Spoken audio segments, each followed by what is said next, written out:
प्रजापिता ब्रह्मा कुमारी ईश्वरीय विश्वविद्यालय में आज हमारे बीच एक ऐसा व्यक्तित्व, ऐसा बाबा के बच्चे आज हमारे स्टूडियो में पहुँचे हैं जो 42 साल से इस ईश्वरीय यज्ञ में संपूर्ण रूप से स्वाहा होकर चल रहे हैं। जी हाँ, ये गृहस्थी हैं, लेकिन गृहस्थी में ट्रस्टी बनकर रहे हैं।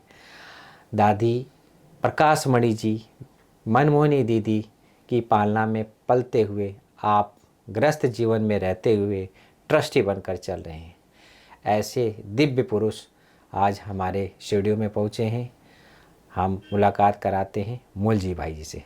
मूल जी भाई जी, ओम शांति। ओम शांति। मूल जी भाई, दीदी की पालना लिए हैं, दादी की पालना है, मैं उनकी पालना का अनुभव, स्टार्टिंग की जो आपने सेवाएं की है यज्ञ में, उनकी अनुभव सुनने से पूर्व हम जानेंगे कि आपका बचपन, आपका जन्म कहाँ हुआ? लौकिक जन्म खेड़रोमा में हुआ। गुजरात में खेड़रोमा गांव है, वहाँ ब्रह्मा का मंदिर है और बहुत आध्यात्मिक जगह है, और मम्मा का भी मंदिर है। उसी प्लेस में हमारा लौकिक में जन्म हुआ। पढ़ाई लिखाई भी आपकी हुई? पढ़ाई लिखा खेड़रोमा में किया, फिर अहमदाबाद में जाके कॉलेज किया और इंजीनियरिंग पास किया, डिग्री इंजीनियरिंग। मूल जी भाई, जिस प्रकार से आप खेड़ ब्रह्मा में आपने जो है आपका जन्म हुआ और अहमदाबाद में पढ़ाई लिखाई की, तत्पश्चात आपके लक्ष्य क्या था जीवन का? जीवन का लक्ष्य था कि सर्विस करेंगे, नौकरी करेंगे गवर्नमेंट की, बहुत अच्छी पोस्ट पर पहुंचेंगे। लेकिन नौकरी करते करते ऐसा लगा कि नौकरी करने से अपनी खेतीबाड़ी करे वो अच्छा है, तो मैंने नौकरी छोड़ के अपनी खेतीबाड़ी शुरू कर दिया। और खेतीबाड़ी के साथ बहुत भक्तिभाव करते थे, सुबह उठ के भी भक्तिभाव करते थे। आप ब्रह्मा कुमारी के संपर्क में कैसे आए? हमारे गांव के पास माता जी का मंदिर है, वहाँ प्रदर्शनी लगी थी, तो मैं प्रदर्शनी देखने गया। मुझे प्रदर्शनी देख के इतना आश्चर्य हुआ कि ये तो वंडरफुल ज्ञान है। जब बड़ी दीदी से मिला, चंद्रिका बहन से। जब आप प्रदर्शनी देखे तो वो सन कौन सा था? 79। तो वो प्रदर्शनी आपने जो देखा, उस प्रदर्शनी में कौन सा चीज़ ऐसा भाग गया कि ये चीज़ सत्य ज्ञान है? ये सर्वप्रथम हमने जो आत्मा का ज्ञान सुना, आत्मा का टॉपिक सुना, उससे लगा कि ये तो कोई वंडरफुल ज्ञान है, ऐसा ज्ञान कहाँ भी नहीं मिल सकता है। आत्मा के बाद परमात्मा का परिचय भी मिला, और परमात्मा के परिचय के बाद जो सृष्टि चक्र का ज्ञान सुना, उसमें निश्चय हुआ कि दुनिया का भी अंतिम समय है और दुनिया परिवर्तन होने वाली है और सत्य की दुनिया आने वाली है और सत्य की दुनिया के हम अधिकारी बन सकते हैं, ऐसा हमको निश्चय हुआ। फिर मैं बड़ी बहन को मिला, चंद्रिका बहन को, तो चंद्रिका बहन ने मुझे देखते ही कहा कि यह आत्मा तो आगे जा सकती है। और आपने 3-4 साल आपने दीदी की भी पालना ली? हाँ, बड़ी दीदी की। बहुत सुंदर। तो अब मधुबन में आप पहली बार कब आए थे? मधुबन में मैं उसी साल जब ज्ञान में आया ना 79 में, तब मैंने इच्छा जताई कि मुझे मधुबन जाना है। तो मैं पांडव भवन में थोड़ी सेवा किया, तो निर्भय भाई की नज़रों में मैं आ गया। तो निर्भय भाई ने बोला, मुलजी भाई आपसे हम सेवा लेंगे। तो मैंने मेरा परिचय दिया, मैं इंजीनियर हूँ, सर्विस नहीं करता हूँ, फ्री हूँ और सेवा दे सकता हूँ। आपने अभी एक शब्द कहा, फ्री हूँ, तो आप मैरिड हैं, आपके परिवार है, आप कैसे फ्री हो सकते? क्योंकि नौकरी तो मैंने छोड़ दिया। मैं डिप्टी इंजीनियरिंग की पोस्ट पर था, लेकिन छोड़ दिया नौकरी का। पैसा नहीं कमाना है, खेती करेंगे और आराम से भगवान का सुमिरन करेंगे। बहुत सुंदर। और निर्वेर भाई ने जब मुझे देखा तो उनको भी लगा कि ये कुछ कर सकता है। फिर क्या हुआ कि पीस पार्क में एक कुआं करना था, तो किशोर भाई ने निर्वेर भाई को बुलाया नारियल फोड़ने के लिए। निर्वेर भाई ने कहा, किशोर भाई ये आपका काम नहीं है, आप खेड़ब्रह्मा चले जाओ, मुलजी भाई को ले आओ, मुलजी भाई सारा संभालेगा। और किशोर भाई खुद मेरे घर पे आए, पीस पार्क वाले खुद लेने के लिए, और मैं आ गया। तब से मेरी सेवा शुरू हो गई। बना स्टार्टिंग सेवा आपकी पीस पार्क? हाँ, पीस पार्क में पानी का कुआं। तो पूरी टीम में खेड़ब्रह्मा से लेके आया और कुआं किया। उसमें भी 1-2 एक्सीडेंट हुआ, लेकिन बच गए हम लोग। बाबा ने बचाया। क्या हुआ था कि कुआं 60 फुट चला गया था और मिट्टी का था, तो लेबर अंदर ही काम करते थे, चाय अंदर ही बेचता था, मैं बाहर नहीं निकलते थे। तो उस दिन मेरी तबीयत थोड़ी ठीक थी, मैं ठीक नहीं थी, पांडव भवन आके सो गया। तो मजदूरों ने सोचा भाई जी नहीं है तो हम भी बाहर बैठ के चाय पियेंगे। जैसे मजदूर बाहर निकले और कुआं गिर गया। मतलब बाबा की वंडरफुल ड्रामा कि लेबर अंदर नहीं थे और कुआं गिरा। अगर मैं वहाँ हाजिर होता तो मैं अंदर ही रखता लेबरों को। मैं नहीं था, लेबर बाहर निकले, रेस्ट किया और एक्सीडेंट हो गया। ड्रामा कल्याणकारी रहा। हाँ, फिर वो कुआं पूरा होने के बाद वल्लभ दादा ने बोला, मुलजी भाई नई जमीन लिया है, मेरे साथ चलो, वहाँ कुआं करना है, ज्ञान सरोवर का। ज्ञान सरोवर का कुआं। ये कब की बात है? वो 82-83 होगा शायद। अच्छा, 83 में ही ज्ञान सरोवर का ज़मीन खरीद किया गया था। मुझे अंदाज से ऐसा है। अच्छा तो वहाँ भी कुआं शुरू किया, लेकिन वहाँ बहुत हार्ड पत्थर थे। अच्छा। लेकिन हमने काम पूरी टीम खेडरवा से लाके शुरू कर दिया। ब्लास्टिंग भी वहाँ से लाते थे, सब वहाँ से आता था और खुद खड़ा रह कर हम काम करवाते थे। तो आप जब कुआं खोदते थे या वहाँ की जो भी आपने कार्य, तो इसमें बाबा का वाइब्रेशंस है, बाबा का सानिध्य है, बड़ों का आशीर्वाद तो था ही आपके पास। लेकिन आपको अंतःकरण में बाबा का वाइब्रेशंस कैसे काम करता था?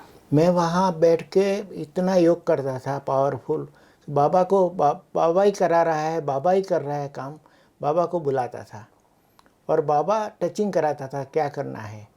अमृत बेले भी उठ के उस कुएं को वाइब्रेशन में देता था, उस जगह को और दादी के पास जाता था, दादी को भी निमंत्रण दे। दादी 2-3 बार आके गई वहाँ पर। दादी आई, निर्भय भाई आए, चंद्रास बाबूजी आते थे, तो सब आते थे, सबके वाइब्रेशन का फर्क पड़ता है।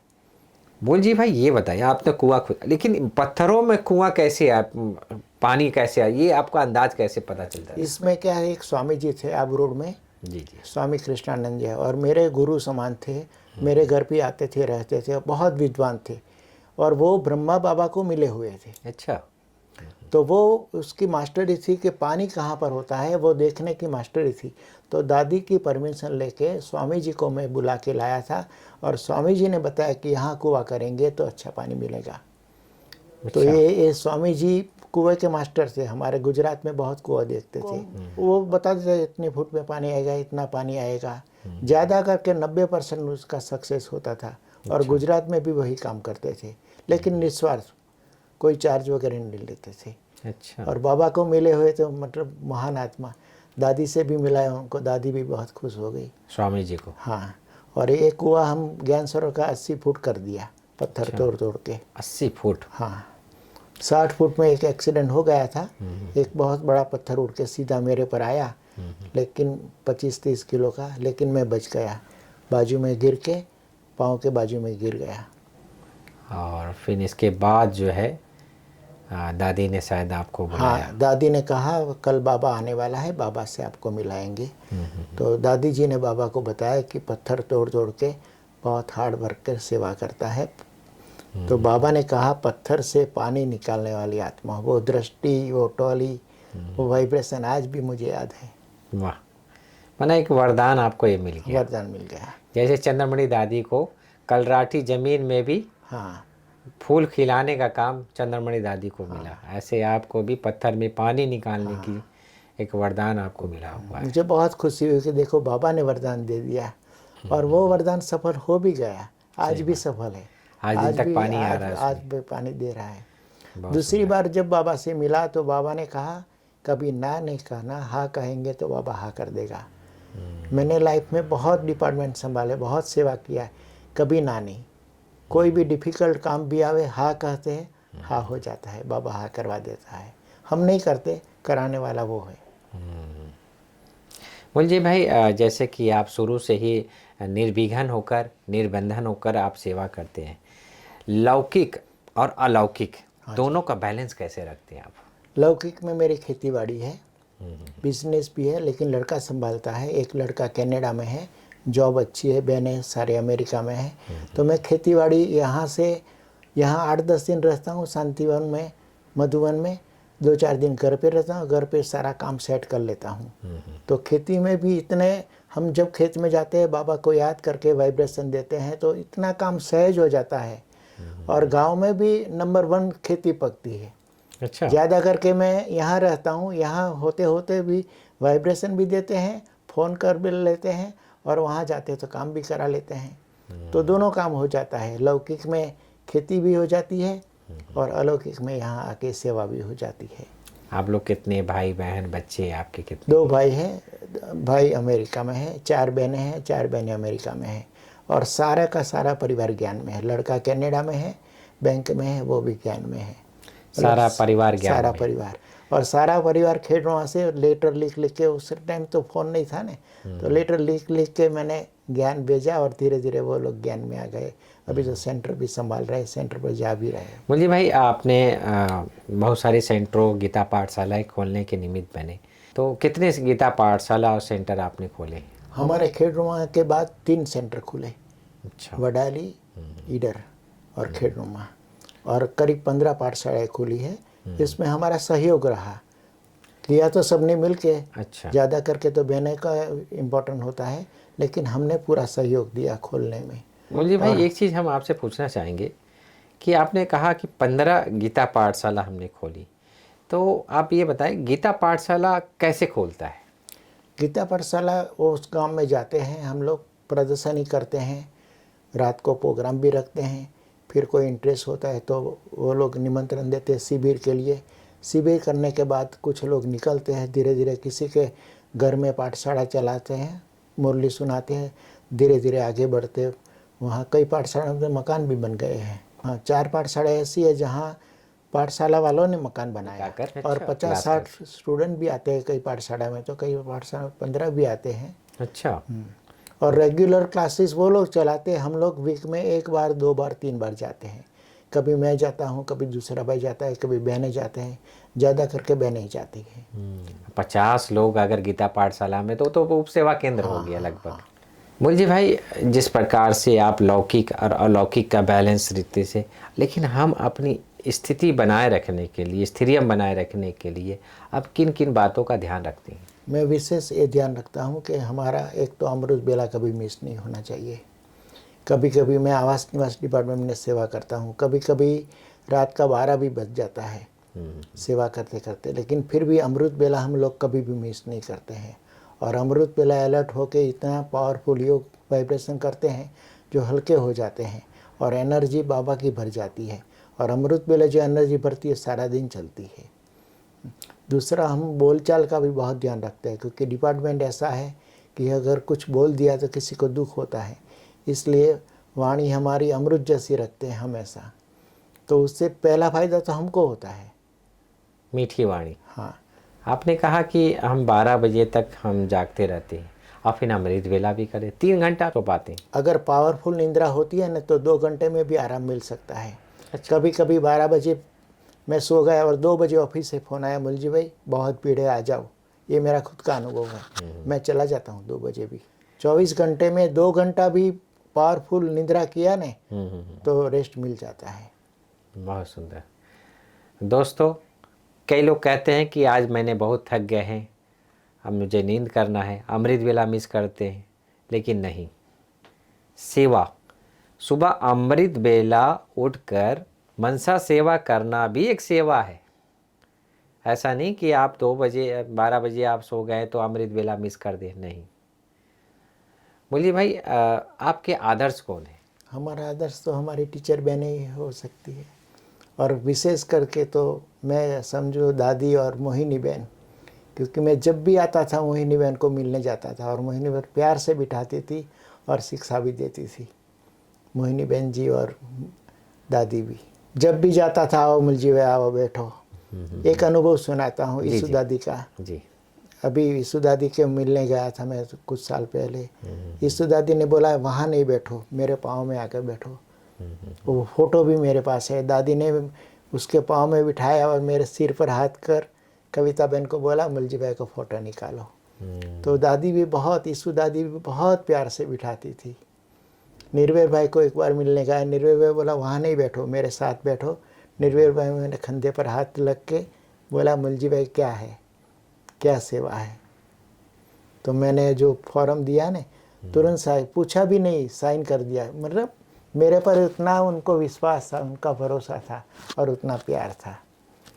तो बड़ों की आशीर्वाद बहुत मिली है, ऐसा मैं अनुभव करता हूँ। कई आत्माओं के दुआओं के पात्र हैं। नहीं कहते ना सच्चे दिल पर साहब राजी। तो हमारा दिल सच्चा होता तो साहब राजी हो जाता है। जी जी। आज तक 40 साल में मेरे किसी से न टकरावट हुई, न प्रॉब्लम हुआ, न कुछ किसी को दुख दिया, न कोई अपशब्द बोले। बस निर्विघ्न बाबा चलाता है, चलाने वाला बाबा है, हम नहीं है। माना एक प्रकार से ऑटो मोड में है, मैनुअल नहीं रखे हाँ आप। जी, हाँ जी। बहुत सुंदर। मुझे भाई आपकी हॉबी क्या है? मेरा हॉबी तो योग और ज्ञान है ज़्यादा करके, बाकी खेल पाल भी कोई हॉबी नहीं है। आवास निवास की सेवा में तो मुझे बहुत साल हो गए। साथ साथ में अनाज की भी सेवा में करता था। अच्छा। तो अनाज वहाँ से थोड़ा बेचता था मैं। तो वल्लभ दादा ने बोला, मुलजी भाई ये जो गेहूँ आ रहा है बाहर से, इससे आप जो गेहूँ बेचते हैं बहुत अच्छा है, बढ़िया। तो मैंने कहा दादा चलो मेरे साथ गुजरात में। तो गुजरात में हम हिम्मतनगर गए और वहाँ गेहूँ देखा तो वल्लभ दादा को बहुत अच्छा लगा। तो 600 टन का ऑर्डर दे दिया अच्छा। वहाँ गुजरात से। और बाकी सबको बोला कि आप पैसा भेजो, गेहूँ नहीं भेजो। फिर दूसरे दिन मुझे संकल्प चला कि मेरा सारा इतना कांटेक्ट है आवास में, तो क्यों न मैं गेहूँ के लिए सहयोग करूँ। तो मैं ये बात दादी को बताया, बड़ी दादी को। दादी ने बोला, मुलजी भाई आपको छुट्टी है सहयोग करने की। उस साल हम लोगों ने जो सहयोग किया करीब 40 लाख रुपया का कलेक्शन आया। तो 17 साल से यही चल रहा है, हर साल सहयोग आता रहता है। मैं नहीं कराता हूँ, बाबा कराता है, लेकिन सबको साथ मिलके करते हैं तो सहयोग देना शुरू कर दिया। अभी नॉन स्टॉप। लास्ट ईयर भी सहयोग आया, इस साल भी आएगा। जो होता है लास्ट ईयर अमेरिका से आया ज़्यादा करके, तो वो कलेक्शन ज़्यादा हो जाता है। तो सबके सहयोग लेकिन से बाबा कराता है, बाबा हम नहीं कराता है। करते हैं। जी जी जी। सबको ही भावना होती है ना, अन्नदान महादान, तो वो लोग सहयोग कर देते हैं। तो वो अन्य की जगह में पैसा इन्वेस्ट कर हाँ, देते हैं। पैसा हम लोग फैक्ट्री पर डायरेक्ट मंगवाते हैं और फैक्ट्री से गेहूँ भेज देते हैं यहाँ। अब गेहूँ यहाँ आ जाता है। तो कोई 1 गाड़ी देता है, कोई 2 गाड़ी देता है, कोई 5,000 भी देता है, कोई 5 लाख भी देता है। टीचर बहनें भी सहयोग कर दी है। और सबके सहयोग से आज ये सबके भंडारा सहयोग से। भरपूर है। मुलजी भाई जैसे कि हम भक्ति मार्ग में कहते आए और आप भक्ति भी करते थे कि तुम ही हो माता पिता सखा बंधु तुम ही हो, लेकिन हमें जब पता चला कि भगवान इस समय सर्व संबंधों में हमारा साथी बनकर पार्ट निभा रहा है, तो कौन सा संबंध आपको भगवान के साथ सबसे प्रिय लगता है? मुझे पिता का संबंध सबसे प्रिय लगता है, बाप का संबंध। क्या आप दृश्यकरण करते हैं, क्या विजुअलाइजेशन, कैसे आप अनुभव करते हैं पिता के साथ? बस पिताजी मुझे वाइब्रेशन दे रहे हैं, मुझे शक्ति दे रहे हैं, मेरे साथ मिल रहे हैं, मेरे पास बैठे हैं। तो अंग अंग में वो वाइब्रेशन आता है, अंग अंग में वाइब्रेशन का अनुभव होता है और इतनी खुशी हो जाती है अंदर, दिल भर जाता है, आँखों में आंसू आ जाते हैं। इतना प्यार मिलता है, इतना प्यार करेगा कौन? जितना बाबा प्यार करता है उतना प्यार कहाँ भी नहीं मिलता है। तो उससे एकदम अंदर आत्मा शक्तिशाली बन जाती है। ऐसा लगता है बाबा मेरे साथ ही बैठा है, बस मैं और बाबा दोनों साथ साथ है। साथी का पाठ बहुत अच्छा लगता है। एक पिता का संबंध, दूसरा साथी का हाँ संबंध। जी। बहुत सुंदर।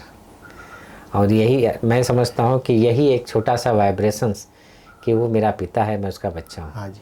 आज इतना एज होते हुए भी, इतने उम्र होते हुए भी आप अपने आप को बच्चा ही समझते हैं। नहीं, बच्चा बनना अच्छा है बच्चा ना। बनना अच्छा है, बचे रहते हैं हम अच्छी चीज़ से। मुलजी भाई हर एक को वह घटनाएं तो होती है, आपके जीवन में ऐसी कोई घटना हो जो ज्ञान योग से आपने उस घटना को पार किया हो और दिल से कहा बाबा थैंक्स? मुझे 25 साल पहले टीबी हो गया था। जी। लेकिन डॉक्टर ने गलत दवा करने के कारण टीबी 3rd स्टेज में पहुंच गया। अच्छा। जब दूसरे डॉक्टर को बताया तो डॉक्टर ने बोला अभी बचना मुश्किल है, केस फेल समझो। खाना खा भी नहीं सकता था, जितना खाए वॉमिट हो जाते, ब्लीडिंग आता था, बहुत मुश्किल था जीना भी। तो मैंने संकल्प कर लिया कि 8-10 घंटा हमें योग ही करना है, जब जाना है शरीर छोड़ना है।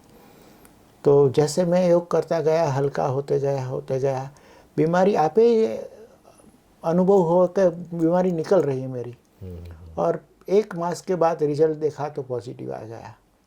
बस योग में बैठ के बाबा को पूरा सौंप देता था मैं, और शरीर से जैसे अनुभव होता है कि बीमारी निकल रही है। शक्तिशाली बाबा की किरणें का जमा करता था और नेगेटिव शक्तियाँ सब निकल दी जाती थी।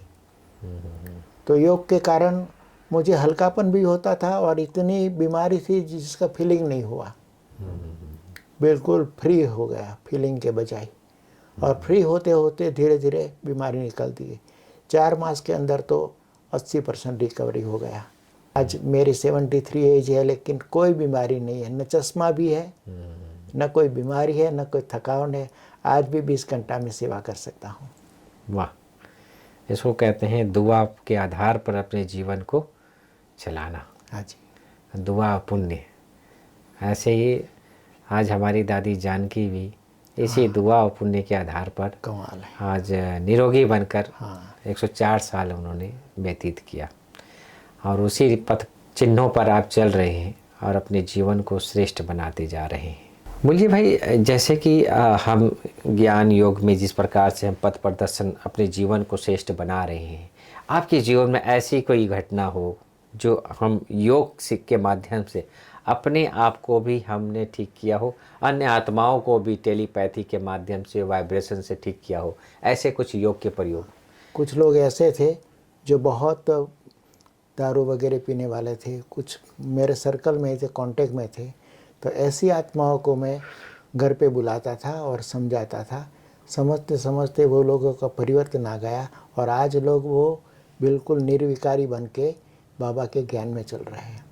सब कुछ छोड़ दिया, बुरी आदतें, कैसे बोलना है, कैसे रहना है, कैसे चलना है, सारी बातें समझाई और ज़्यादा करके योग में बिठाता था और योग के वाइब्रेशन देता था। तो आज वो लोग पूरा परिवर्तन होके ज्ञान में चल रहे हैं। जैसे कि आपके जीवन से कई आत्माएं प्रेरणा लेती हैं, इसका आधार स्तंभ होता है आपका दिनचर्या। हाँ जी। मुझे भाई आपकी दिनचर्या क्या है? दिनचर्या में अमृत वेले उठता हूँ, 3:15 बजे उठ जाता हूँ।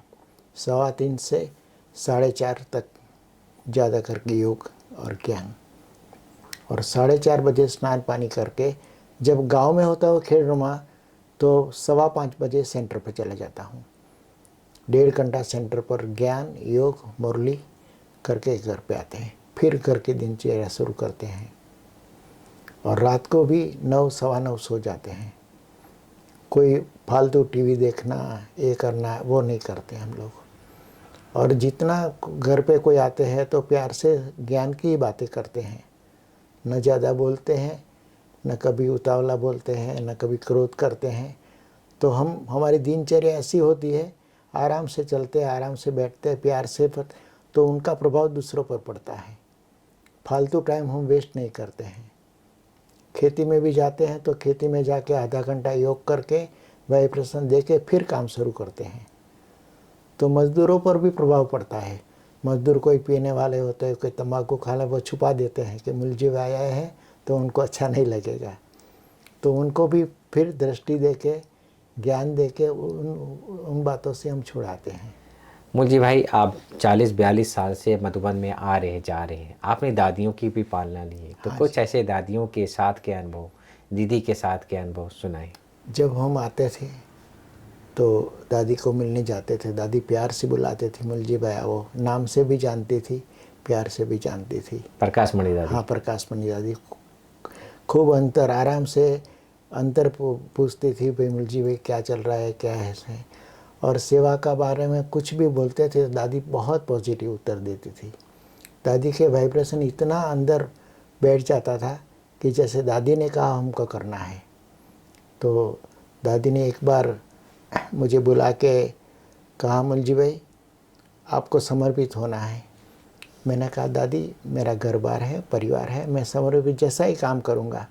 नहीं नहीं, समर्पित से भी ज़्यादा आप काम कर रहे हो, सेवा कर रहे हो। तो दादी की ये प्रेरणा थी समर्पित होने। 2 बार दादी ने बोला, लेकिन मैं समर्पित जैसा काम करता हूँ लेकिन समर्पित नहीं हो सका क्योंकि घर बार भी संभालना है। तो दादी की मेरे प्रति बहुत ऊंची भावना थी। बहुत सुंदर। बड़ी दादी ने आपको बहुत प्यार से, आपको एक प्रकार से जिम्मेवारी भी दी। हाँ जी, हाँ जी, हर तरह से। मनमोहनी दीदी के साथ का कुछ अनुभव? लेकिन एक बार क्या हुआ कि मैं स्कूटर लेके पांडव भवन जा रहा था तो दादी ने देख लिया, मुलजी भाई इधर आओ, कहाँ से आ रहे हो? मैं दादी खेड़नुमा, कितना किलोमीटर? दादी की दीदी? दीदी की बात है। कितना किलोमीटर? मैंने कहा 100 किलोमीटर। दीदी कल से स्कूटर लेके नहीं आएंगे, दूसरे दिन 2 नई जीप आने आने। उस टाइम कार का ज़माना नहीं था, 2 जीप आई थी। तो दादी जी ने और दीदी जी ने बुला के, मुलजी भाई इधर आओ, ये चाबी संभालो। स्कूटर के बजाय दादी ने जीप दे दिया आपको। समर्पित से भी ज़्यादा मुझे रखते थे। मधुबन में कितने बार आप पे आना जाना हो जाता साल भर में? साल भर में 40-50 बार। 40-50 बार? माना अधिकांश वीक में एक बार तो आना ही होता है। अच्छा। और जब ज्ञान सरोवर का काम संभालता था, हॉस्पिटल का कंस्ट्रक्शन, तब तो कभी कभी वीक में 2 बार 3 बार। अच्छा। एक बार तो ऐसा हुआ कि सुबह आए, वापस गया, शाम को वापस आया, ऐसा भी हुआ है। सारा लेबर गुजरात से, खेड़वा से आते थे।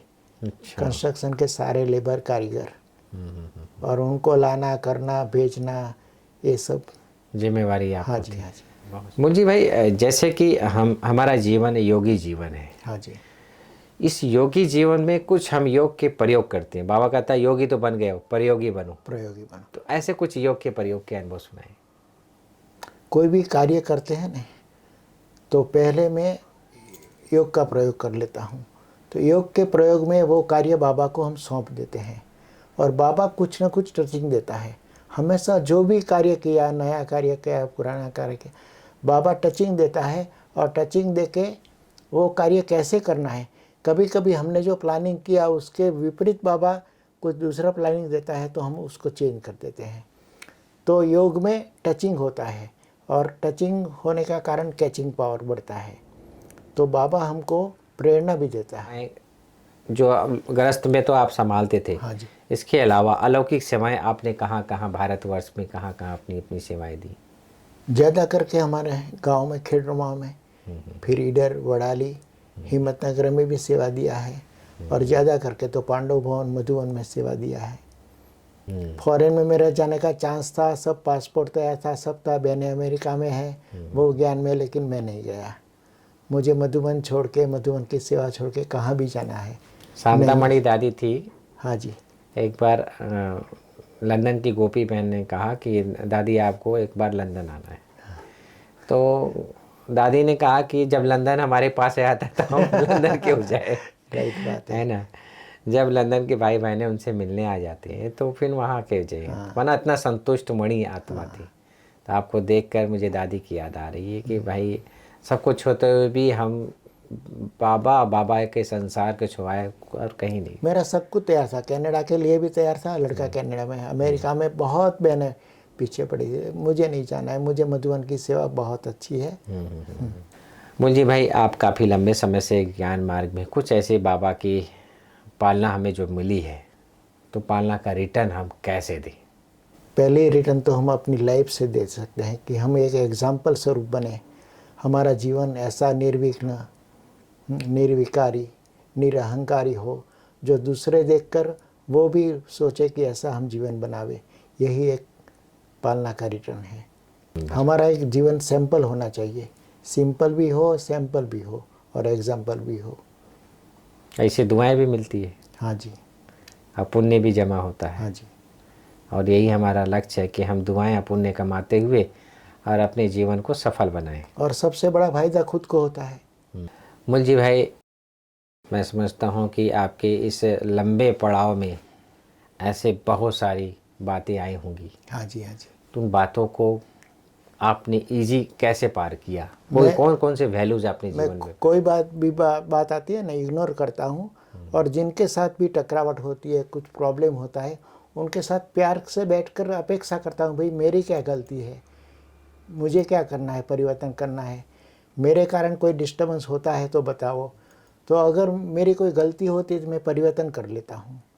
मैं दूसरों की गलती को नहीं देखता हूँ, मैं अपनी गलती को देखता हूँ। दूसरों को नहीं देखता है, खुद को देखना है। और प्यार से बात करते हैं तो सामने वाले भी झुक जाते हैं। और मेरी बड़ों के साथ कहाँ भी कोई प्रॉब्लम नहीं हुआ, कहाँ भी बोलना करना सुनना कुछ नहीं हुआ, प्यार से चलाया। इसलिए आप बड़ों के पास जाते हैं तो बहुत प्यार से बुलाते हैं।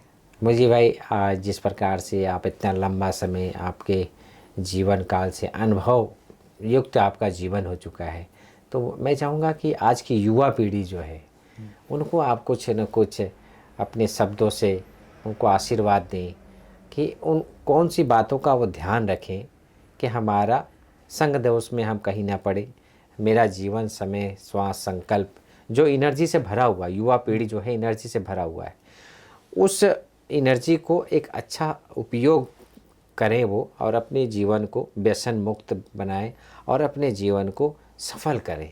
ऐसे कुछ प्रेरणादायी बातें हमारे व्यूवर्स को ज़रूर आप बताएं। आजकल युवा पीढ़ी में जो नेगेटिव चल रहा है ना, सारी नेगेटिव बातें, टीवी देखना, सुनना, पढ़ना, और लत संग करना, कोई ख़राब संग करना, ये सब परिवर्तन करके पॉजिटिव देखने की आदत डालनी चाहिए। ज़्यादा करके युवा पीढ़ी बहुत रात को देरी से सोती है और सुबह उठने में बहुत आलस करती है, उससे हेल्थ भी ख़राब हो जाती है, मानसिक स्थिति भी खराब होती है। इसलिए अपनी दिनचर्या को बहुत सेट करना है और खान पान का भी बहुत शुद्धिकरण करना चाहिए, क्योंकि जैसा अन्न वैसा मन। तो मन को शुद्ध करने के लिए खाना भी अच्छी तरह से, मतलब पॉजिटिव या सकारात्मक सात्विक होना चाहिए। दोस्तों, आज हमने देखा कि हमारे मूलजी भाई के जीवन में सदा ही दुआएं और पुण्य अपने जीवन में लेकर चलते आगे बढ़ते गए। सबसे बड़ी चीज़ है निर्विघ्न जीवन। जी हाँ, बाबा भी कहते हैं कि आपने 40-50 सेवा केंद्र बना लिया, लेकिन उसमें विघ्न है तो उसमें मार्क्स नहीं है, दुआएं नहीं है। आपने 2 ही सेंटर बनाए हैं, लेकिन निर्विघ्न है, उसमें मार्क्स है। तो हमारे मूलजी भाई घर गृहस्थ में रहते हुए, सबको संतुष्ट करते हुए, अपने बैलेंस शीट में आप अपने आप को बाबा के घर में तन मन धन समय श्वास संकल्प से पिछले 42 सालों से आप अपनी निस्वार्थ सेवाएं दे रहे हैं। ऐसे दिव्य आत्मा आज हमारे सामने रूबरू हुई। ऐसे आत्माओं को हम नमन करते हैं, वो सदा ही स्वस्थ रहें, अपने जीवन में सदा ही बाबा के साथ जो ये संगम युग का समय है ऐसे व्यतीत करते रहें। ऐसे दिव्य आत्मा एक बार फिर एक नए एपिसोड में आपके सामने हम लेकर आएंगे। तब तक के लिए ओम शांति।